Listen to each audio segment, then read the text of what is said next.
안녕하십니까. 사물 인터넷 지식능력 검정 강의를 맡게 된 이두원입니다. 이번 시간은 그 사물 인터넷 지식능력 검정 시험이 어떤 형태의 취지를 가지고 있고 또한 어떤 형태의 내용들을 시험을 보면서 아울러서 어떤 형태로 시험에 임하면 될지에 대해서 그 첫 시간으로 간략히 알아보는 그런 시간을 갖도록 하겠습니다.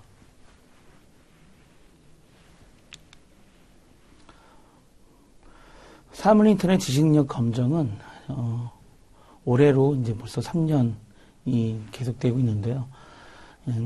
사물 인터넷에 대한 사회적 관심이 굉장히 지대해지고 있고 또 아울러 4차 산업혁명이라는 이슈로 굉장히 많은 데이터라는 수집을 할 수 있는 그런 환경을 제공하는 그런 도구로서 사물 인터넷이 최근에 많이 부각되고 있는데요. 이에 대해서 굉장히 많은 산업 인력을 양성하고 아울러서 관심과 그 지식과 그 관련된 구축에 대한 전반적인 내용, 그 다음에 비즈니스 모델링에 대해서 좀 이 시험이라는 내용을 통해서 좀 더 지식을 공유할 수 있는 그런 형태의 시간이 되었으면 좋겠습니다. 시험의 개요는 최근 이 IoT라고 하는 관심이 굉장히 커지고 있는데요. 이 인터넷에 연결되는 초연결 디지털 혁명이라는 얘기를 많이 합니다. 여기서 초는 우리 늘상 하는 얘기긴 하지만 이 하이퍼라는 형태, 하이퍼 커넥티드 디지털 연결 혁명이라는 얘기를 참 많이 하는데요. 이 내용들은 뭐냐면 기존의 정보통신 기술, ICT라고 하죠. 정보통신 기술과 자동차, 가전, 의료, 에너지, 환경, 이것뿐만이 아니죠. 굉장히 많은 형태랑 연결될 수 있는 건데요. 이런 산업 전반에 다양한 혁신과 사업의 기회로 연평균 대략 30%의 성장이 전망되는 신성장 산업으로 이야기되고 있습니다. 그래서 유럽뿐만이 아니라 미국, 중국, 일본 등 주요 국가, 그 다음에 저희 나라, 우리나라죠. 우리나라는 이 사물 인터넷을 국가 경쟁력의 핵심 사업으로 범정부 차원에서 지금 사업을 추진하고 있습니다. 최근에 도래하고 있는 4차 산업혁명, 이 4차 산업혁명을 주도할 어떤 핵심 기술로서 이 데이터를 제공하는 환경 자체가 굉장히 중요하게 인식되고 있습니다. 그래서 이번 이 사물 인터넷 지식능력 검정이라고 하는 형태의 내용을 통해서 뭔가 우리나라가 IoT를 선도하는 국가로서 뭔가 좀 새롭게 거듭 경쟁력 강화와 또 아울러서 인력의 저변 확대, 그 다음에 각 산업 분야에서 IoT를 도입하려고 하는 그런 움직임에 대해서 우리가 어떤 형태의 촉진제 역할을 할 수 있는지에 대한 선도 인력을 양성하기 위해서 본 자격 검정 시험이 만들어지게 되었습니다. 시험에 대한 내용입니다. 시험의 내용은 크게 6가지 영역으로 되어 있습니다. 6가지 중에 첫 번째는 사물 인터넷에 대한 개요를 묻는 전반적인 정의, 개념, 그 다음에 그 이전에는 사물 인터넷 말고 다른 건 없었느냐, 그 다음에 왜 이렇게 연결하려고 하느냐, 그 다음에 이 연결할 수 있는 그런 환경이 만들어져 있느냐, 이런 형태의 내용들을 묻는 겁니다. 그래서 우리가 보통 연결하기 위한 환경에 대한 내용들로 보통 얘기를 뭘 하냐면 그런 정도로 여러 가지 산업들이 준비가 되어 있느냐, 그다음에 성장성은 과연 있느냐, 이런 것들을 많이 따지는데요. 그런 관점에서 우리가 이 곱씹어서 생각해 볼 그런 몇 가지 내용들을 본 과정에서 다루게 됩니다. 그래서 사물 인터넷 개요에서는 사물 인터넷 개념과 응용 서비스를 통해서 사물 인터넷이 각 산업 전반에 어떻게 스며들고 있다라는 내용들을 우리가 이해하면 이번 챕터에서는 만족감이 극대화될 수 있을 거고요. 그 다음에 이런 사물 인터넷이라는 게 어떻게 여기저기 이 회사 저 회사 이 공장 저 공장에서 만들어낸 곳 간에 상호 운영이 가능하느냐라는 그런 기준에 있어서 가장 중요한 것이 바로 표준이라는 그런 요소가 될 텐데요. 이런 표준화와 그다음에 이 표준화를 진행하고 있는 표준화 기구, 그 다음에 이런 기구에서 준비하고 있는 각종 사물 인터넷 아키텍처, 그 다음에 우리가 ARM이라고 합니다. 아키텍처 레퍼런스 모델이라고 하는데 이런 형태의 레퍼런스 모델들을 이번에 다루고요. 그 다음에 가장 중요한 것은 요새 최근에 데이터 프라이버시라는 이슈가 굉장히 중요하게 뜨고 있죠. 아울러서 뭐 해킹이니 뭐니 해가지고 굉장히 위험한 형태로 내 정보가 나의 허락 없이 외부에 유출되는 것들 포함해서 장비나 시스템, 네트워크가 다 해킹에 의해서 잘못되는 것, 이런 것들을 다 하나로 잡기 위한 사물 인터넷 보안은 과연 어떤 형태의 컨셉을 가지고 있으며, 아울러서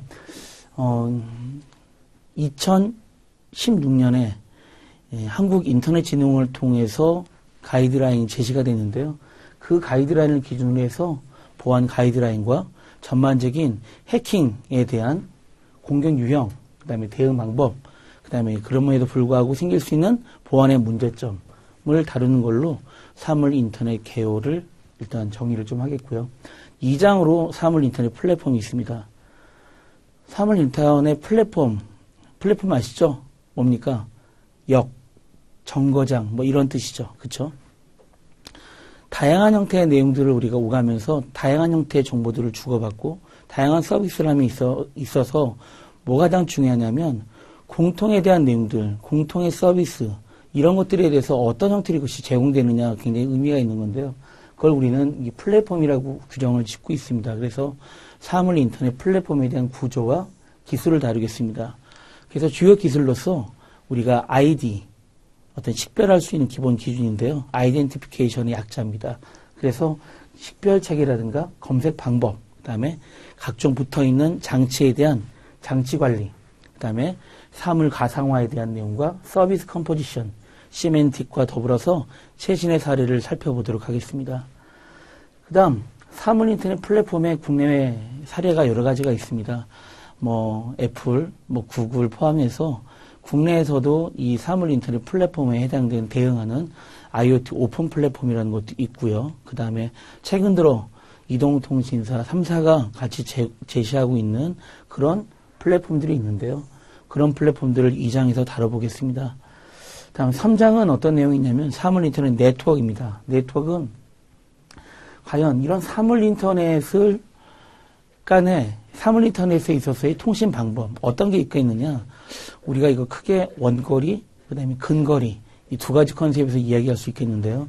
그런 내용들에 대해서 개요와 전반적인 전용방, 우리가 이게 원거리 기술이죠. 원거리와 근거리에 해당되는 것은 어떤 컨셉과 어떤 서비스가 있는지 살펴보도록 하겠습니다. 아울러서 이때 데이터를 주고받는 프로토콜들, 사물 인터넷 응용계층 프로토콜이라고 하는데요. 이렇게 뭐 HTTP, 웹소켓, 코앱, 뭐 XMPP, MQTT 이런 것들이 있습니다. 이런 것들에 대한 원리와 어떻게 사용되는지를 알아보도록 하겠습니다. 다음 이 4장인데요. 4장은 사물 인터넷 디바이스.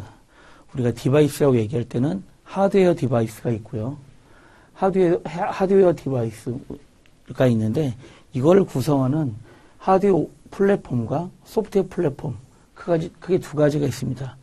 그 다음에 이 디바이스에서 실제 데이터를 수집하고 생성하는 이런 기본 환경이 센서, 액추에이터, 스마트 센서 같은 것들이 있는데요.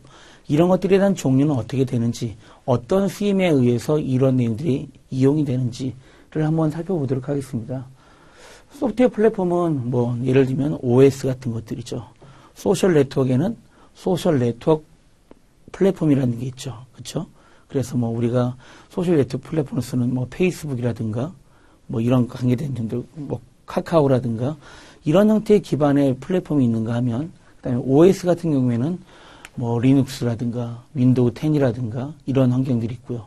모바일 같은 경우에는 뭐 안드로이드든지 iOS라든가 이런 형태의 내용들이 있는데 거기에 어떤 형태의 내용들로 디바이스 소프트웨어 플랫폼들이 구성될 수 있는지를 살펴보고요. 그 다음에 5장에서는 사물 인터넷 융합 기술에 대해서 알아보는 시간을 갖도록 할 겁니다. 사물 인터넷 융합 기술이라고 하는 것은 IoT는 데이터를 수집하는 환경을 제공하는 것이고요. 이 IoT라는 환경에 의해서 데이터가 수집되면 그거를 어딘가 저장할 수 있는 저장소 공간이 필요하잖아요. 우리가 그걸 클라우드라고 얘기합니다. 클라우드라는 저장소, 그 클라우드인 저장소에 있는 데이터를 필요의 목적에 따라서 어널리틱, 분석을 해서 써야 되는데요. 이런 빅데이터는 어떤 형태의 내용들을 가지고 있는지, 아울러서 빅데이터로 어널리틱한 결과값들이 만들어지게 되면 그 내용들은 또한 인공지능이나 이런 형태의 내용들에 의한 기초 날리지 베이스를 사용하게 되죠. 그런 형태의 지능정보 기술, 아울러서 이것들을 서비스할 수 있는 모바일 기술, 그 모바일은 어떤 장단점이 있는지 이런 것들을 알아보는 이런 형태의 내용들을 가져갈 거고요.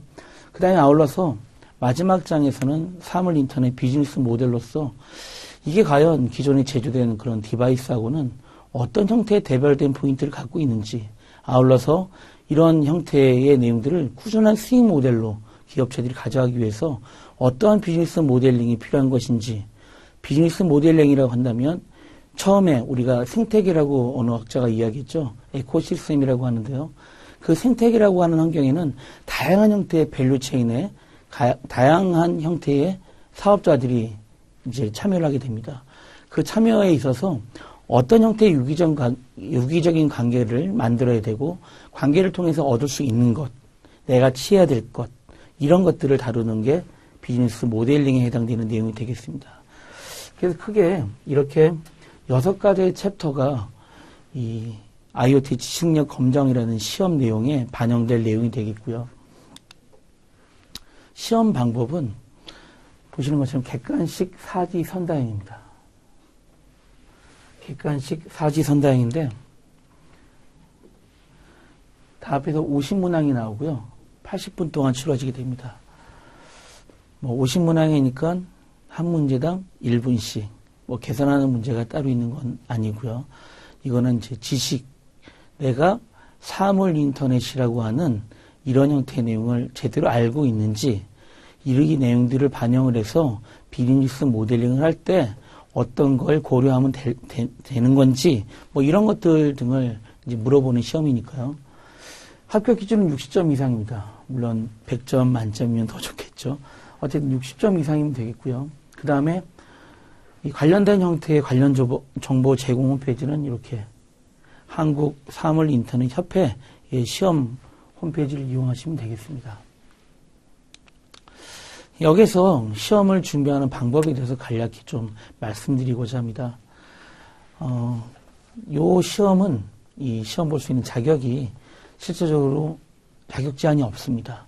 고등학생도 시험이 가능하고, 또 필요에 따라서는 중학생, 초등학생도 학습에 의해서 가능한 부분들입니다. 그렇기 때문에 이 본 시험에 대한 기본 체질을 제대로 이해하고 준비를 하시는 게 굉장히 중요합니다.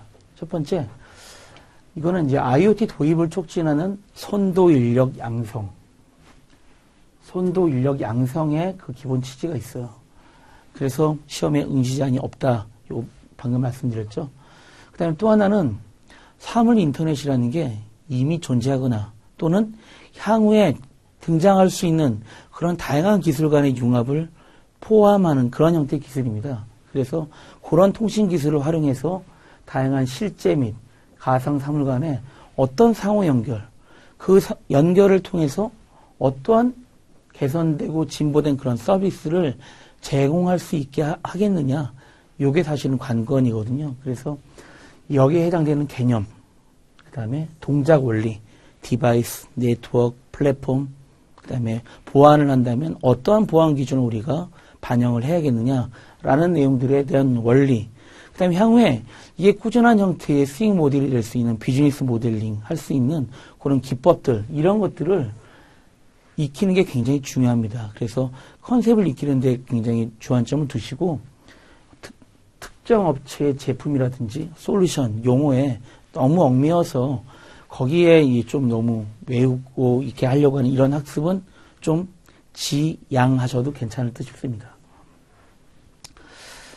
한 가지 더 권고의 말씀을 드리자면, 이렇게 인터넷 또는 신문, 협회 사이트라든가 이를 통해서 계속 최근에 이런 IoT와 그다음에 또 다른 형태의 융합 기술들을 같이 이렇게 접목을 시켜서 새로운 서비스를 발굴하는 그런 기사들이 계속 나오고 있고요.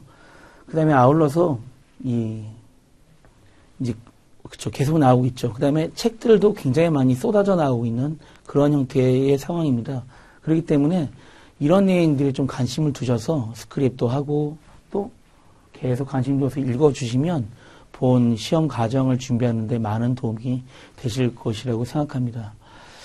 제가 뭐 간략하게 그 사물 인터넷 지식능력 검정 시험에 대한 대략의 어떤 그 개요와 그다음에 좀 공부를 하시면 어떤 방향에서 중심으로 해서 공부하시면 좋겠다라는 그런 내용의 말씀을 드렸는데요.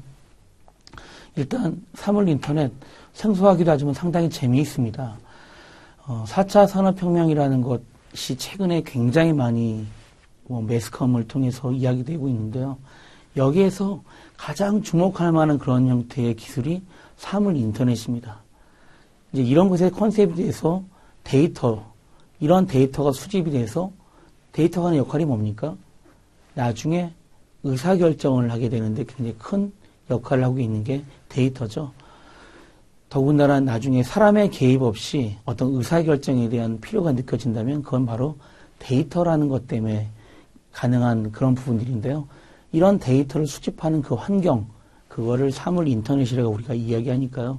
관심을 가져서 앞으로 하시는 모든 업무, 학업 또는 업무, 또는 하고자 하시는 어떤 비즈니스의 케이스가 있다면 다양한 부분에 접목해서 사용될 수 있는 유용한 분야라고 생각합니다. 알뜰히 잘 시간을 관리하셔서 준비하셔서 소개의 목적을 이루시길 바라겠습니다. 감사합니다.